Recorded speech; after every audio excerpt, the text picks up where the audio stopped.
સુરતમાં બીઆરટીએસ બસોની સ્ટીયરિંગ હવે મહિલાઓ સંભાળશે। દેશનો સૌથી લાંબો BRTS route woman force route બનશે। આ પહેલને સફળ બનાવવા માટે સુરત મહાનગરપાલિકાએ જર્મનીની એક સંસ્થા સાથે એમઓયુ કર્યું છે। સંસ્થા આ યોજનાના અમલમાં માર્ગદર્શન આપશે। સુરત મહાનગરપાલિકા મહિલાઓને તાલીમ આપવાથી લઈને ડ્રાઇવિંગ લાયસન્સ આપવાની આખી જવાબદારી ઉઠાવશે। આ પગલાંથી મહિલાઓ માટે રોજગારીના નવા અવસરો સર્જાશે અને સુરતના જાહેર પરિવહનમાં તેમનું યોગદાન વધુ મજબૂત બનશે। ડ્રાઈવર, કંડક્ટર સહિત મહિલા સ્ટાફની મોટી સંખ્યામાં ભરતી કરવામાં આવશે, જેમાં માત્ર મહિલાઓનો સમાવેશ કરાશે। બાકી તમામ જરૂરી વ્યવસ્થા સુરત મહાનગરપાલિકા કરશે।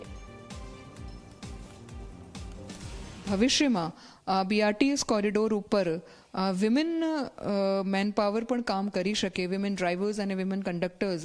એમના માટે હાલમાં જ માનનીય મુખ્યમંત્રીશ્રીના અધ્યક્ષ સ્થાને ભારત સરકાર, જર્મનીનું GIZ, ગુજરાત સરકાર અને સુરત મહાનગરપાલિકા દ્વારા એમઓયુ પણ કરવામાં આવ્યું છે। ચૂંકી આ જો બીઆરટીએસ કોરિડોર છે, ડેડિકેટેડ કોરિડોર છે, સેફ કોરિડોર છે, CCTV સુસજ્જ કોરિડોર છે અને જેટલી પણ ઇલેક્ટ્રિક બસીસ આ બીઆરટીએસ કોરિડોરમાં મૂકવામાં આવી છે, તમામ GPS બેઝડ બસીસ છે અને તમામનું monitoring supervision ICCC integrated command અને કંટ્રોલ સેન્ટરથી કરવામાં આવે છે।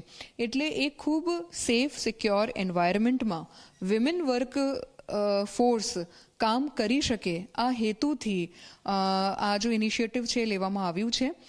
નેક્સ્ટ એક વર્ષમાં 30% સુધી જેટલી વિમેન ડ્રાઈવર્સ, વિમેન કંડક્ટર્સ આ કોરિડોર ઉપર કામ કરી શકે, એ ટાર્ગેટ સાથે અત્યારે સુરત મહાનગરપાલિકા આગળ વધી રહી છે।